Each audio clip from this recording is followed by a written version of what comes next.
প্রস্তাবিত বাজেট কালো টাকা সাদা করার বাজেট বলে মন্তব্য করেছেন বিএনপি মহাসচিব মির্জা ফখরুল ইসলাম আলমগীর। শুক্রবার বিকেলে ঢাকা রিপোর্টার্স ইউনিটিতে এক আলোচনা সভায় তিনি একথা বলেন। বিএনপি মহাসচিব 2024-25 অর্থ বছরের বাজেটের উপর প্রতিক্রিয়ায় বলেন, প্রস্তাবিত বাজেট সাধারণ মানুষের কোনো উপকারে আসবে না।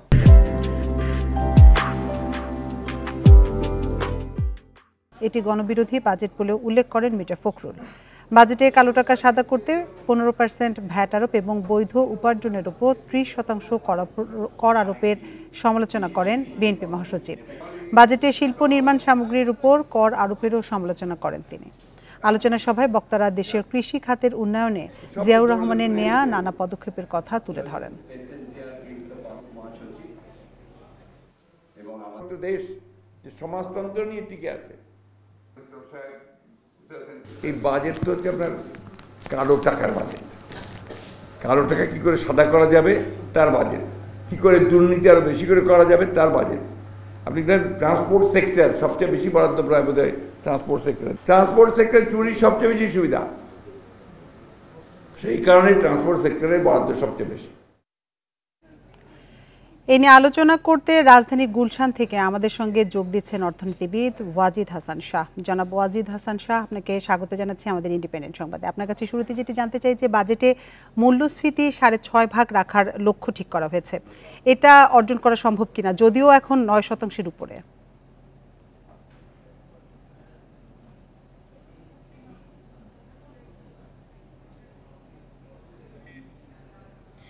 প্রথমে বলে নেই 6.5% মানে খুবই উচ্চাভিলাষী, এটা করা খুবই কঠিন হবে।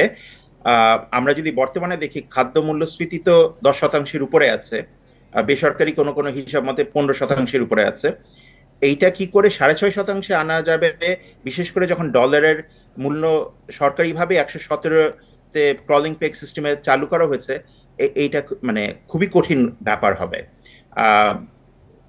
আমার হিসাবে এটা 2-3 বছরের মধ্যে 6.5 আনা বাস্তবসম্মত না, যদি না আমরা খুব কঠিন ধরনের কোনো পদক্ষেপ নেই।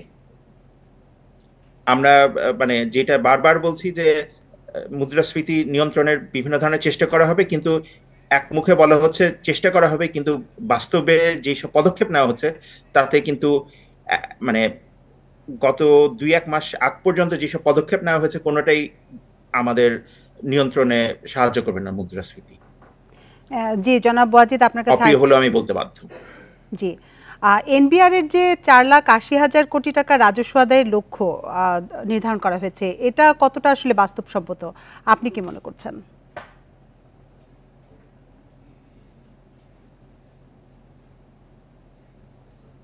সরি, কথা একটু কেটে যাচ্ছে।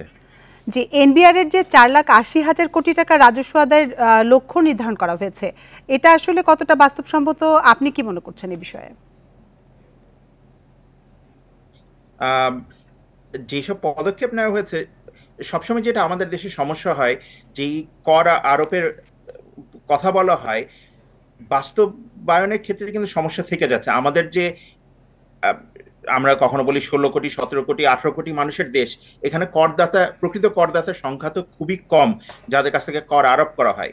দেখা যায় তাদের উপরেই করের বোঝা বাড়ানো হচ্ছে, এবং এইবারও যেটা হয়েছে দেখা যাচ্ছে যে আগে ছিল 25% সর্বোচ্চ করের স্ল্যাব, সেটা কিন্তু এখন 30% হয়ে যাচ্ছে। সো একই মানুষের উপরে করের বোঝা কিন্তু বাড়ানো হচ্ছে।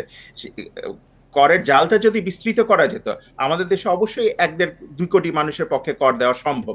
আমাদের পার ক্যাপিটাল ইনকাম যেখানে প্রতি বছর বাড়ছে, সেখানে মানে আমরা যদি টাকাই ধরি, আমরা ডলার না হয় ধরতে গেলে মানে বিনিময় হারের প্রসঙ্গটা চলে আসে।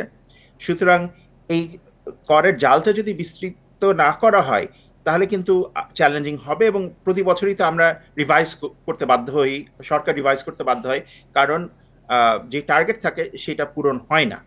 এবং এইবার আপনারা যদি কালো টাকার ক্ষেত্রেই ধরেন যে 15% কর দিয়ে কালো টাকা সাদা করার সুযোগ, আমরা গত 1 দশক বা 2 দশকে দেখি যতবারই আমরা কালো টাকার ক্ষেত্রে সুযোগটা দিয়েছি, খুব কম কালো টাকা কিন্তু সাদা হয়েছে।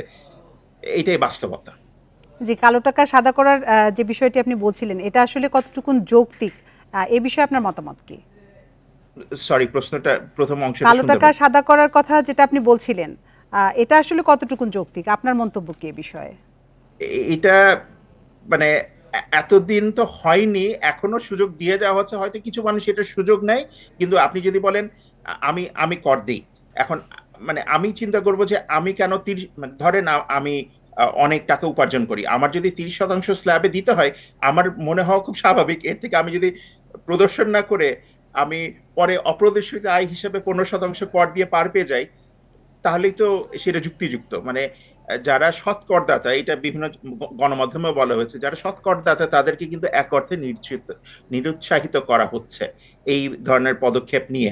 এবং আমরা তো গত 10-15 বছরের প্রচুর সুযোগ দেখেছি। একমাত্র বোধহয় মিলিটারি ব্যাক কেয়ারটেকার গভর্নমেন্টের সময় একটা বড় অঙ্ক অপ্রদর্শিত আয় বোধহয় কর দিয়ে লিগালাইজ করা হয়েছে। তারপরে কিন্তু খুব সিগনিফিক্যান্ট অ্যামাউন্ট কখনো করা হয়েছে বলে আমার মনে পড়ছে না, আমি যত বছরে এটা ফলো করে আসছি।